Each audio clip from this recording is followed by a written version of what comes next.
presentation to round out the day, although it does segue quite well out of Karen's. I am totally on board with everything that's been discussed today, but I'm very far from an expert on these points, so I prefer to stick with what I know well. But I do just want to relate a quick anecdote before I get into the main material. When I was preparing the writing of my book, Musical Truth Volume 1, which I put out in early 2016, the writing process had occurred through 2014 and 2015. During that time, the issue of the idea that we might not live on a spinning ball hurtling through the infinite vacuum of space after all had come across my radar. And like many people, initially I scoffed at it, I thought it was ridiculous, I just wanted to push it away, but it kept on coming back. And every time it kept bouncing back to me, I decided to look into it a little bit further, and eventually I got sold on the whole thing. But by the time I was fully convinced that we had been lied to about the cosmology of where we live, the manuscript of my book had gone off to be typeset. And I realized that in the wordage, it was absolutely littered with the phrase global. And so I recalled it, and I changed every reference to global to worldwide, and then put it out there. And I feel very happy that I did.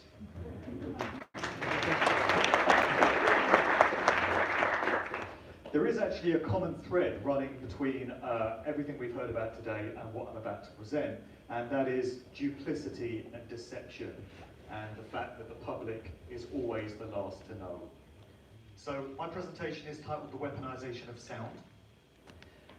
I'm starting with a quote from the BBC, believe it or not. I don't often quote from the BBC, they're not exactly known for being a paragon of truth and virtue, but I couldn't disagree with this statement from Susie Klein on a show which went out a couple of years ago, where she says, she talks about music's uncanny ability to stir us up, to calm us down, to express every possible human emotion. It bypasses language and reason and aims instead directly for our souls. Music can console us and it can corrupt us, inspire resistance or collusion.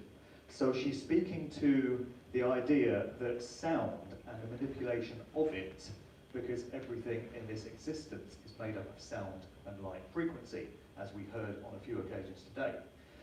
If the manipulation of sound falls into the hands of those who have malevolent intent and don't have humanity's best interests at heart, then the results can be quite devastating. This was actually referenced in a record by Kate Bush that she put out in the 80s called Experiment 4. This is the music video for it. And in the song, she talks about a military-grade experiment, that's a surprise, isn't it? Which is all about using sound as a weapon. It's had many references in popular culture through the years, this subject, even in the Tintin adventures by Hergé, the Belgian cartoonist. So in this particular story, The Calculus Affair, Tintin and Captain Haddock discover that Professor Calculus is working on a machine designed to use sound as a weapon to destroy cities. And it falls into the hands of these world superpowers that want to use it to destroy their enemies. Well, in actual fact, Hergé based that story on very real technology. Over on the right here, we can see what he based it on, which came out of Germany during the World War II years. And there's also a reference to this type of technology in this article here from 2008. And it talks at the beginning there of higher volumes of infrasound affect the human central nervous system, causing disorientation, anxiety, panic, bowel spasms, nausea, vomiting, and eventually unconsciousness. That's what sound can do in the hands of the wrong people. You know, it's interesting because Greta Thunberg forgot to mention this in her address to the United Nations last week when she's talking about these imminent threats to human health and well-being. I guess it just slipped her mind, you know. And this is, by the way, the same technology which is used as the basis for the 5G rollout, which is planned for us all very soon. That is a military-grade technology based on the same sort of stuff we're talking about here. So what could possibly go wrong, right? We get into a real hot potato when it comes to discussion of the music industry and the ways in which it's used to manipulate the general public. And this is the issue of 432 versus 440 hertz. So musicologists and audiophiles and sound engineers will tell you that 432 is a very natural harmonic frequency for musical instruments to be pitched at. So the idea is that the A note is pitched to 432 hertz, and then all the other notes in the composition fall into line accordingly. The alternative application to that is 440 hertz, and this has actually been the international standard to which musical instruments and most recorded music that we get as consumers is pitched at. So these same scientists of sound will tell you that 440 is anything but a harmonic frequency and anything but a natural choice for us to be listening to music at. They will tell you that it's very discordant, it's very dissonant, it doesn't sit well with human physiology, human brain waves, and actually it creates states of anxiety and disturbance. And this has been observed many times in experiments. Now the figures here become very interesting. So 440 is the one that, according to these experts, we should be chucking out, and we should be remaining with 432. And it struck me some time back that 432 falls into place in a very fascinating cosmic sequence that we get. It's very unique in nature. It's not repeated with any other sequence of numbers. And this particular sequence starts with 27, and that puts me in mind straight away of the fabled 27 Club that we get in music legend, all these artists that have passed away at the age of 27 in strange circumstances. But either way, what you do here is you double the number each time. So from 27 you get to 54, then it's 108, 216, there's the 432, then you double that to get to 864. And we see so many applications of this sequence in many walks of life and in nature. So yogic schools teach that all living beings exhale and inhale 21,600 times a day. Doesn't matter where you put the zeros in this, by the way, it's the main core figures that are important. The Kali Yuga is said to last 432,000 years, being part of the Great Cycle, which itself lasts 4,320,000 years. There are 864,000 seconds in a day, 432,000 per day, 432,000 per night. So it seems this figure 432 is encoded into nature and creation itself. It becomes very interesting to take this further as well, particularly in light of what we're all here for and the information that we've heard today. Now, most of us probably reject these figures. 864,000 miles seems to be a rather optimistic diameter for the sun, if it really is only 3,000 odd miles away. But these are the official figures which have been put out there for these luminaries. So we're told that 864,000 miles is the diameter of the sun. Then, according to many claims, the moon has a diameter of 2,160 miles. So again, it's different representations of this same sequence and the same figures. One astrological age in a precessional cycle is said to be 2,160 years. And before I got into all this stuff, and when I was still a mainstream news and media believer, I was a follower of Graham Hancock. I thought he was a great author. I loved his book, Fingerprints of the Gods. In that book, I can recall that he said the Great Pyramid of Giza is a representation of the northern hemisphere of the Earth on a scale of 43,200. Then we hear that the polar diameter of Saturn is given as 108,000 kilometers, and its orbital period is said to be 10,800 days. So the point here is that I don't accept these figures, and I suspect that many or most of you don't either. They appear to be grossly fabricated, but it's very interesting that whoever did apply these figures and tell us things like the diameter of the sun is 864,000 miles, seem to have some awareness of this sequence which presents itself in nature. The 432s, the 864s, and all these different evocations of this sequence. And just to add an additional mind blower to this, I got it from Marty Leeds from listening to one of his radio shows many years ago. Marty is into gematria, applying numerical values to letters. And in this particular broadcast, he mentioned the word Jesus, which if you apply it to, I think it's Jewish gematria, it comes out as 45666. Interesting last three figures, right? But he totally blew my mind by revealing that if you multiply all of these figures together, you end up with 43,200.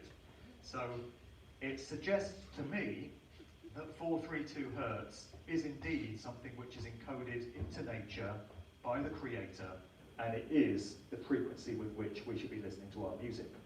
Unfortunately, most people are absorbing music at the dissonant frequency of 440, and that will not be by accident. This guy is Dr. Masuro Emoto, who passed away a few years ago, but he was a Japanese scientist who looked into the science of sound and the effect that sound frequencies and vibrational frequencies of words have on water. This was his speciality. He would expose containers of water to particular words. Now these could be words that are spoken, so you get the resonant frequency of the audio, or it could be a word in written form, the idea being that the word still carries the vibrational frequency signature. Whether you speak it or whether it's written, it's still attached to the word. He would then freeze the water very quickly and under a microscope study the patterns that were formed in response to these words. So here's some of the results. Whenever you get a word which is charged with positive, benevolent intent, you get these beautifully geometric and harmonic patterns. But when you expose it to phrases like you fool, you make me sick, evil, and stuff like this, you get all these chaotic, hazardous kind of patterns, which are anything but harmonic. There's a few more examples there. And some more. You make me sick, I will kill you. Doesn't produce the best results, it seems. When we look at the sonic signatures of audio recordings under an oscilloscope, we often come across what is known as a sawtooth wave. And this crops up quite often in popular music. That's how a sawtooth wave looks under an oscilloscope. And there was this guy, William, however you pronounce that, who appeared in this video interview that's available on YouTube. You can look it up there using the description at the bottom. This guy claims to have been a former druid working for the control system, but he went over to the light side and he revealed some of the secrets of what he was into. So he talked about the sawtooth wave, and he said it's a very disagreeable sound, like the sound of fingernails on a chalkboard. And he says, what I find extremely interesting is that some of the fuzz effect and these weird sounds that people like The Who and Jimi Hendrix and these early pioneers of rock music would do, a lot of that involves sawtooth waves. We get into the music of Jimi Hendrix again when we get into another aspect of sound production, and this is what's known as the tritone. The tritone is an interval between notes, which is 3 whole tones apart. And this has long been considered to be very harmful for people to absorb. In the Middle Ages, the Catholic Church apparently banned the tritone from any of the music that's being produced at the time, because they just care about us and want to help us, you know. So there's an example of that. It was also known as the devil's interval, because it was supposed to be just so dissonant and so distressing for people to experience in a piece of music. Well, a very good example of the tritone, according to musicologists, would be Jimi Hendrix's Purple Haze. If you think about the opening chords to that, that is an example of a tritone in action. It's reputed to have been banned by the Catholic Church, as I said, and it's been greatly favoured by some of rock's more raucous performers from the 1960s onwards. So Black Sabbath's eponymous song is said to offer another prominent showcase of the tritone, along with much of the output of Slayer. That's a surprise, isn't it?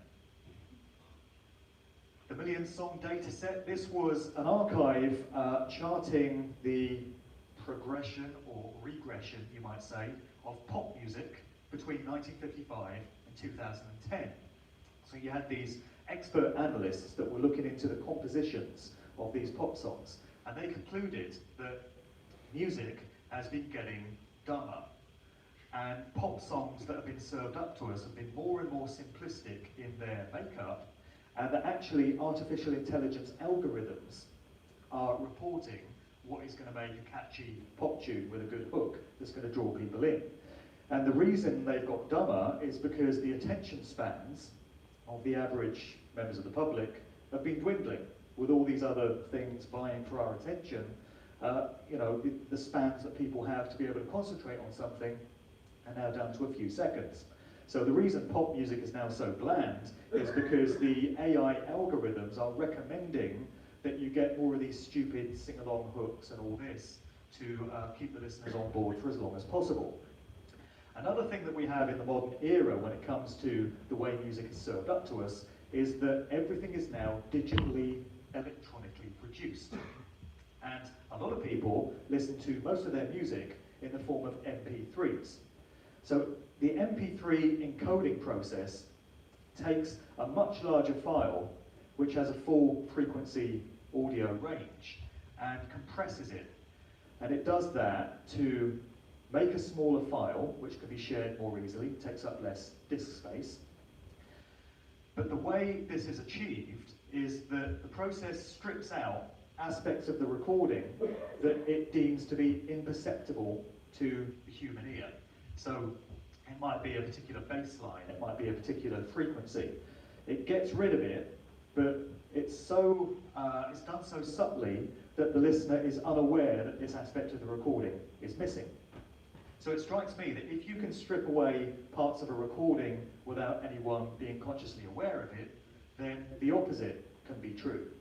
And you can be adding elements to a recording, you can be adding sound frequencies, and these are also totally imperceptible to the people on the receiving end of it. So it raises all kinds of questions about what's going into the music that we're now getting presented with, given that it's all digital and electronic in nature. And this brings in aspects of another presentation, which I did, just got a few slides from it here, Mind Control Through Electronic Dance Music. This is a subject of great interest to me. In the late 80s, I was right there at the forefront of the acid house rave scene when it emerged in the UK. Got caught up in that whole thing. I was very much into the music, the clubbing scene, never actually did the drugs. I was always too level-headed for that. I lived a sheltered life. But when it comes to the music, I was very much into it. So I've come to some discoveries in recent years about what the electronic dance music scene could now be getting used for when we look at the picture long term.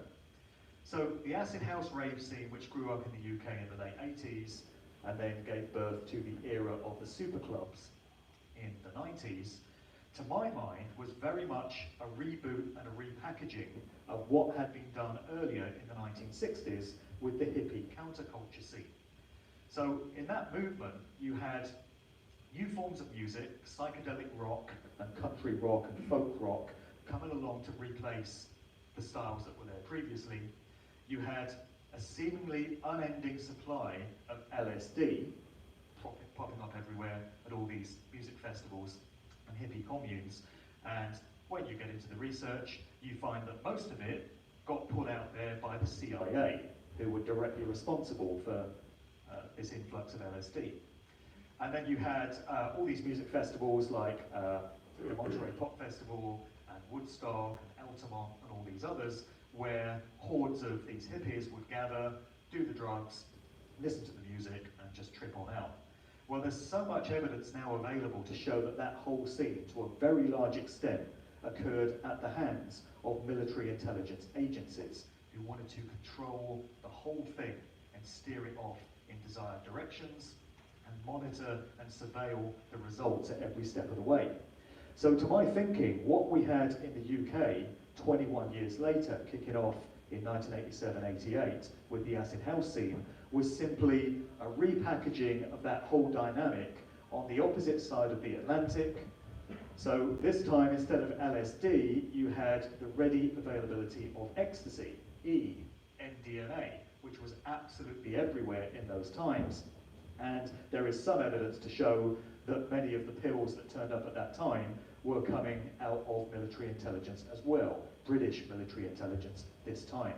You had very different styles of music, electronically produced dance music, which was replacing the styles that had been there previously, and you had all these warehouse parties, open-air raves, free festivals, and then latterly super clubs, where all these kids would get together under the influence of the drugs, listening to this new music, and again, these situations would have been monitored and surveilled as well. So that's what I feel was going on there. Now this dude, Terence McKenna, is often revered in consciousness circles as something of a guru. Many people I know hang on his every word and think he's some kind of demigod in terms of the wisdom that he dispensed about plant medicines and human connectedness to nature and all of this.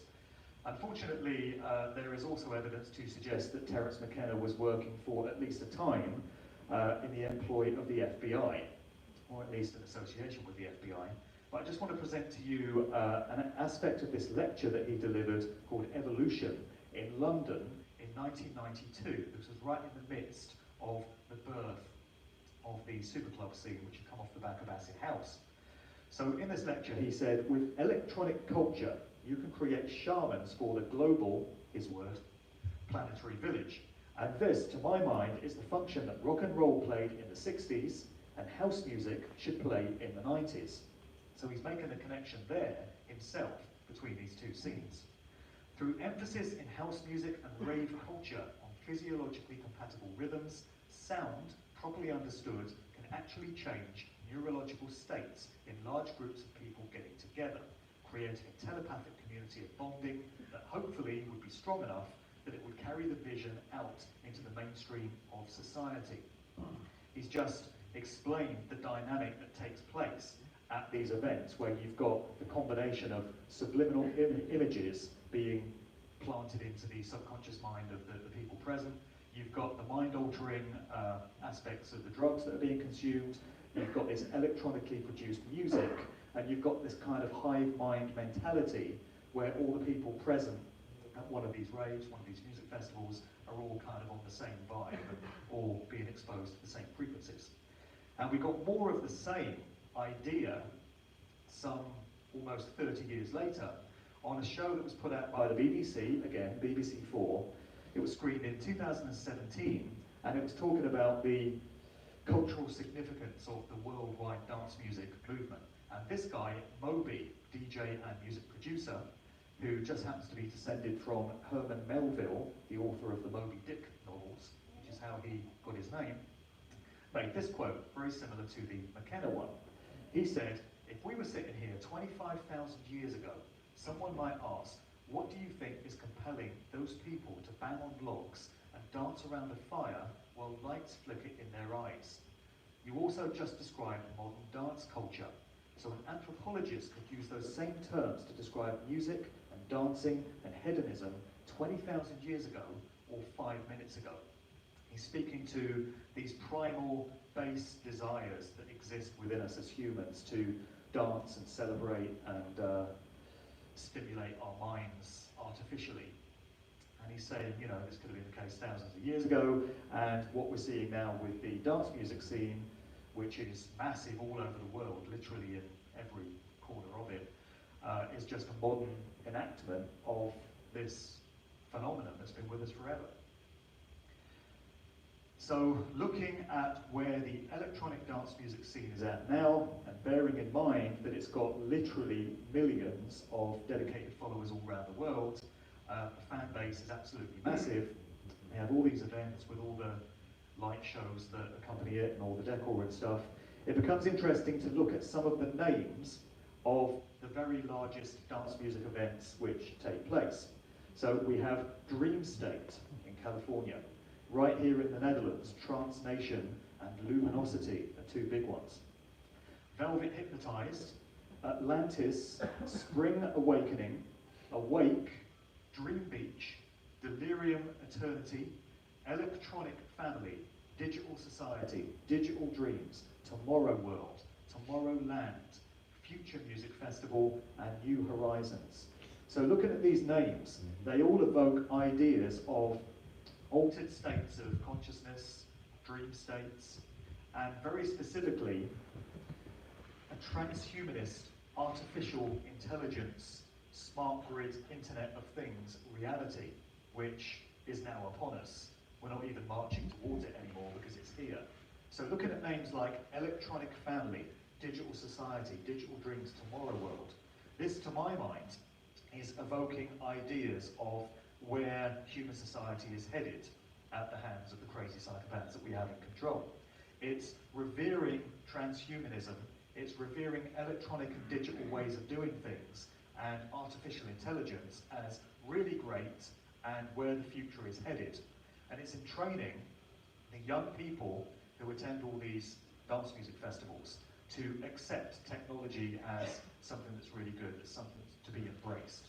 So we see it here in all the names that are being subliminally fed into the minds of these people.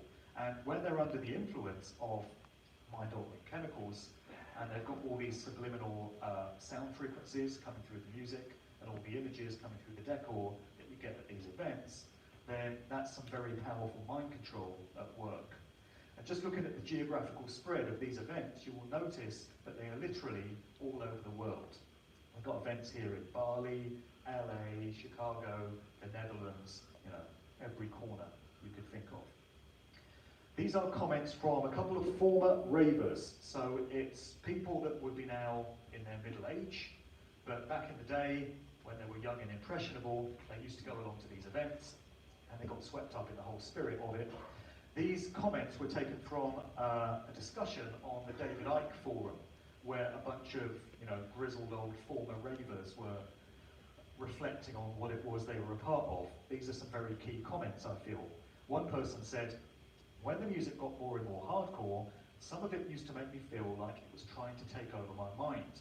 Not sure how to explain the feeling, but I remember being at a rave and not liking what the beat was doing. Somebody else said, I think music can be used to amplify the dimensions from which it is created. If you make music with evil thoughts, give it evil rhythms, it will produce evil vibrations. And the people that were commenting on this forum were from every corner of the earth as well. You had ravers from Australia, comparing notes with ravers from California, from Europe. Very interesting, with the benefit of hindsight, to think back on what these scenes may really have all been about, and also what they were preparing for, what they were leading in, which is where we're at now, in my view. Then some more comments. It's not in the beats, but in the tonal qualities of the music. If you have the wrong type of distortion, you can have odd order harmonics entering into a sound you like and are tuned into. And then somebody says rave music is more guilty than other genres. The 303, which is the Roland 303 synthesizer sampler, is a transistor-based saw and square generator. And the filters on that thing generate mostly odd order harmonics. So you get the picture. It's all about how sound frequencies, wrongly handled or handled by people with the wrong kind of motives, can be doing us great harm. But we're getting on to the positive stuff. I want to leave things on a positive note, as I generally tend to. Just as sound can be weaponized, the reverse is a possibility, as I mentioned earlier. And this is where so much hope lies. So, music as used for healing, and sound frequencies for healing, in the same way that they can do great harm, they can also do great good if we tap into the right frequencies and make that reconnection back to our inherent nature and our connectedness to everything else in creation. So it's said that with memory loss brought on by dementia, the melodies and lyrics of favourite songs are the last to go, and exposure to fondly remembered music has been known to bring people out of deeply entrenched comas. There's an institution in London known as the Nordoff Robbins Music Therapy Centre, which specialises in this. They apply music and also the human voice, and it's been claimed that they've got autistic children to communicate for the first time. And it's also been known to bring people out of persistent comas when all else has failed. This goes some way to explain why favourite songs mean so much to us, and all you've got to do is hear a song on the radio from years ago and you feel that tingle going up your spine, you get goosebumps on your arm, you can remember exactly where you were when the record came out, you can remember your emotional state at the time. It all comes flooding back to you just through listening to the arrangement of the sound frequencies in that piece of music. It's very powerful. According to this article, memories of music cannot be lost to Alzheimer's and dementia. Sorry this is so text heavy, by the way, and very wordy, but this subject doesn't really lend itself to visuals too much. So, wrapping up, if you're especially into a piece of music, your brain does something like autonomous sensory meridian response. This is from the article that we just saw, which feels to you like a tingling in your brain or scalp. It's nature's own little buzz, a natural reward that's described by some as a head orgasm. According to a recently published study, the part of your brain responsible for ASMR doesn't get lost to Alzheimer's. Alzheimer's tends to put people into layers of confusion, and the study confirms that music can sometimes actually lift people out of the Alzheimer's haze and bring them back to normality, if only for a short while. It all speaks to the healing powers of music and sound. Wrapping up with another comment from the BBC. Again, would you believe it? Truth from the BBC. Who'd have credited it? This is from Radio 2's Faith in the World programme they put out a few years ago, where this person, Dev Richardson, a session drummer, says, sound vibration is everything because the whole universe, according to Vedic literature, was created by sound. Sound is the first thing that we experience in the mother's womb, and it's the last thing that shuts down when we die. So to hear the right kind of sounds is vital. Free will choice is always present in our existence. Just as sound can be used to control and enslave us, so it could provide a gateway to the type of positive and uplifting experience we would all prefer to be having. So as with all things in life, it comes down to free will choice, our greatest gift that we're endowed by the Creator. So we have free will choice to make better decisions as to the sounds that we take in. Many of the aspects that I've talked about today are in my 2 books. I think I've only got 4 copies left out there, but if anyone is interested in a copy, I do have them, and there's a whole lot more in there besides. Other than that, I want to thank everyone for listening. I think we're at the end of the day, and I've finished just about on time, so thank you.